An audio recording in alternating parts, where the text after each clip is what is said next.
ce que vous devez savoir sur le cholestérol. Dans cet article, nous vous disons tout ce que vous devez savoir sur l'une des substances les plus connues du corps humain. Le cholestérol est un type de lipide ou, comme on l'appelle plus communément, une graisse. Bien qu'il soit connu pour être une substance nocive pour la santé, il est essentiel à la formation de la membrane plasmatique des cellules. Cette membrane aide à réguler l'entrée et la sortie de substances dans la cellule. C'est-à-dire qu'elle constitue une barrière sélective perméable capable d'inhiber ou bien de stimuler une activité spécifique.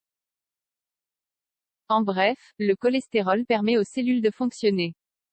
En termes plus techniques, il s'agit d'un stérol.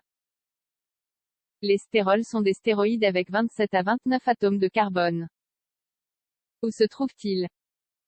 Il peut être présent chez les animaux vertébrés et bien sur les êtres humains, dans les tissus du corps, le plasma sanguin, les calculs dans la vésicule biliaire, apport alimentaire et cholestérol. Dans le processus d'alimentation, lorsque la nourriture atteint l'estomac, elle se décompose alors en différents éléments. À ce stade, l'organisme métabolise les nutriments et les envoie dans la circulation sanguine. Comment circule-t-il? Sous forme de glucides, de protéines et de lipides. Lorsqu'il atteigne le foie, les nutriments fusionnent. Il en résulte des lipoprotéines de faible et de haute intensité.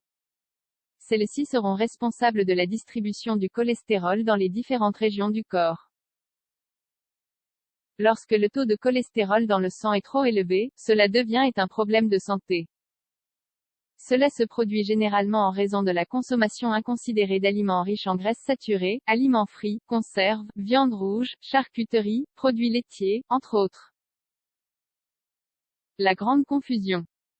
Il faut savoir distinguer les deux types de lipoprotéines. Les lipoprotéines à haute intensité, HDL, et les lipoprotéines à basse intensité, LDL, dont le cholestérol fait partie. Sur cette base, il sera possible de déterminer si le cholestérol est nocif pour la santé. Le HDL s'occupe de collecter et de renvoyer l'excès au foie.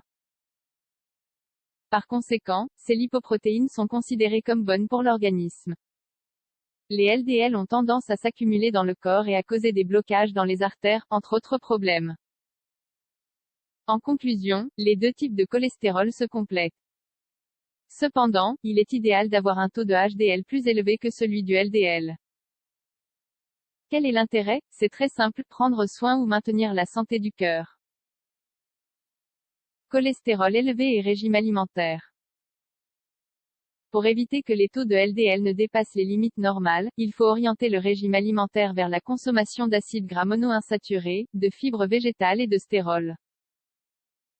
La meilleure chose à faire est de manger des aliments ayant un contenu nutritionnel élevé.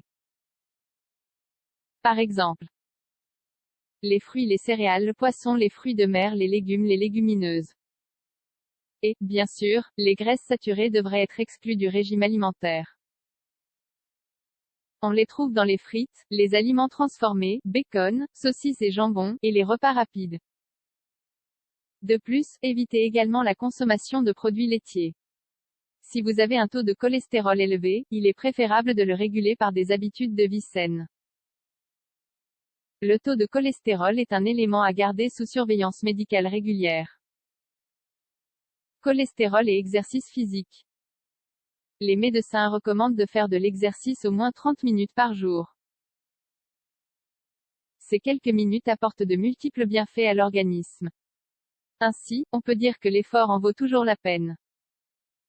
Pour éliminer l'excès de graisse et maintenir un poids santé, il est sain d'opter pour une routine d'exercice cardiovasculaire et aérobique.